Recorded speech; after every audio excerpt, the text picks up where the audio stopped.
누구냐? 우리를 보낸 이들에게 대답하게 하라.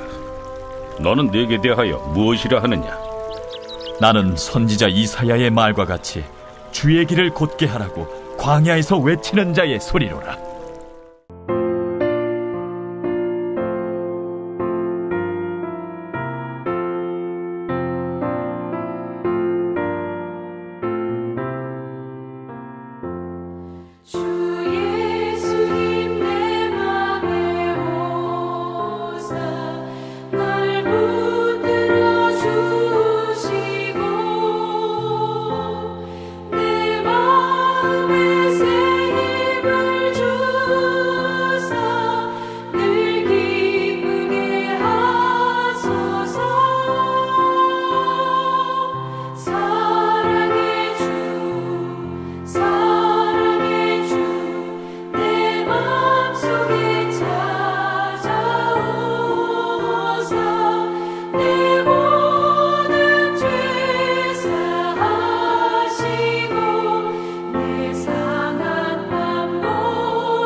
화요일 새날이 밝아왔습니다.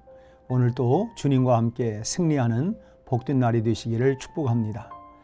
강화 지역에 복음이 전파되던 초기에 많은 사람들이 회심하고 교인이 되게 되었는데 그중 몇몇 교인들이 모여서 기도하다가 이름만 교인이 되어서야 되겠느냐, 우리가 예수를 믿는다면 뭔가 남들보다 다른 것이 있어야 되지 않겠느냐, 이런 이야기가 나오게 되었습니다. 그래서 당시에 유교 전통식 이름을 가졌던 자신들의 이름을 믿는 사람의 의미를 가진 이름으로 바꾸기로 결정을 했습니다. 성경적인 의미를 가진 신, 경, 능, 순 이런 글자를 적어서 자루에 놓고 제비를 뽑아서 그 글자를 이름의 첫자로 했다고 합니다. 그리고 처음 믿는 성도이니까 일자를 끝자로 해서 이름을 바꾸기로 한 것입니다. 그래서 강화 지역의 초대교인들의 이름을 보면 신일, 경일, 능일, 순일 이런 등으로 불렸던 것을 알 수 있습니다. 이처럼 의미 있는 이름을 가진다고 하는 것은 매우 귀한 일이라고 봅니다. 성경에서 이름을 귀히 여기는 것을 여러 곳에서 찾아볼 수가 있죠. 세례 요한은 부친이 지어준 요한이라고 하는 이름 외에도 또 다른 이름이 있었습니다. 일종의 별명 같은 것이죠. 그 이름은 태어나기 약 700여 년 전에 이사야 선지자에 의해서 지어진 외치는 자의 소리라고 하는 이름입니다.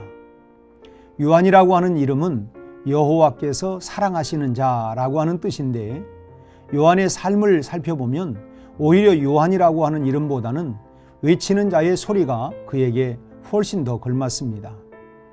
외치는 자의 소리는 메시아의 오심을 선포하는 공적인 역할을 하는 자라고 하는 의미입니다. 그렇다면 요한의 이름에는 어떤 의미가 있는지 살펴보도록 하겠습니다. 먼저 요한은 개인의 삶보다 받들고 가는 명령을 강조하는 의미가 담겨 있습니다. 광야에서 외치는 자의 소리라고 하는 표현은 이사야가 그리스도의 오심을 예언하고 있는 것처럼 구약의 마지막 예언자였던 세례 요한은 주의 길을 예비하는 자였습니다. 그리고 이사야의 말은 그리스도를 증언한다고 하는 점에서도 세례 요한의 소리와도 서로 일치하고 있습니다. 특히 외치는 소리는 공적인 일을 선포하는 전령자라고 하는 의미를 가지고 있는데, 이사야 선지자는 세례 요한의 소리가 바로 이들을 파견하신 하나님의 구원의 메시지라는 것을 드러내고 있습니다. 옛날 임금의 어명을 받들고 가는 전령의 모습을 생각하면 이와 같을 것입니다. 이때 어명을 받들고 가는 사람이 중요한 것이 아니라 어명이 중요한 것이죠. 어명을 받는 사람이 무릎을 꿇는 것은 전령 앞에 꿇는 것이 아니라 그 명령 앞에 꿇어 엎드리는 것입니다. 외치는 자는 자신이 중요한 것이 아니고 나에게 전달되도록 주어진 명령이 중요한 것이죠. 그것이 바로 자신의 신분이고 사명인 것입니다. 요한은 하나님께서 자신에게 주신 명령을 그대로 나팔처럼 불면서 살았습니다. 그가 나팔로 외쳤던 말이 무엇입니까? 회개하라, 천국이 가까웠느니라. 이미 도끼가 나무 뿌리에 놓였으니 좋은 열매를 맺지 아니하는 나무마다 찍혀 불에 던져지리라. 여러분 각자에게도 하나님께서 맡기신 고유한 명령이 있으리라 믿습니다. 그것이 무엇인지 주님께서 나에게 맡겨주신 사명을 우리는 찾아서 사명을 따라 우리는 살아가야 할 줄로 믿습니다.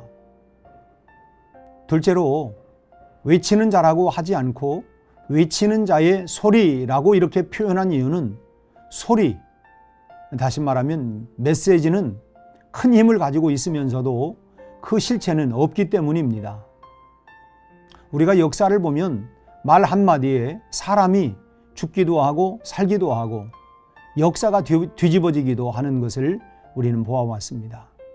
그런 큰 힘을 가진 것이 바로 소리이죠. 그러나 그 소리는 잡으려고 해도 잡히지 않습니다. 또 보려고 해도 보이지를 않지요. 다시 말하면 아주 강하게 역사하면서도 자신의 모습은 전혀 드러나지 않는 속성을 가지고 있는 것이 바로 소리입니다. 요한을 일컬어서 소리를 외치는 사람이라고 하지 아니하고 외치는 자의 소리라고 표현한 것은 바로 이와 같은 의미가 있는 것입니다. 사람은 눈에 드러나지만 소리는 드러나지 않습니다. 바로 전령은 그렇게 살아야 한다고 하는 것입니다. 여러분도 하나님의 소리라고 하는 것을 꼭 명심할 수 있기를 바랍니다. 우리가 주의 일을 하고 하나님 나라를 위하여 헌신한다면 내가 드러나서는 안 되는 것입니다. 내가 드러나는 순간 주님의 일을 하는 것이 아니라 그것은 나의 일을 하는 것이 되기 때문입니다. 강력한 하나님의 메시지를 간직하고 그것을 능력 있게 외치면서도 나는 여전히 감추어진 사람으로 살아가는 것이 우리의 신분이고 본 모습이 되어야 할 것입니다. 그렇다면 여러분 오늘도 외치는 자의 소리로 살아가는 믿음의 사람들이 되시기를 주님의 이름으로 축복합니다. 함께 기도하시겠습니다. 아버지 하나님, 요한은 광야에서 외치는 자의 소리로 살았습니다. 그는 자기를 드러낸 것이 아니라 바로 내 뒤에 오시는 예수 그리스도를 드러나기 위하여 그분을 증거하고 그분을 나타내는 소리의 역할을 감당했던 것처럼 오늘 나의 사명, 나의 본분을 알고 바로 나를 통하여 오늘 또 예수 그리스도를 드러나고 나타내고 증거하는 그런 하루가 되게 하여 주시옵소서. 예수님 이름으로 기도하옵나이다. 아멘.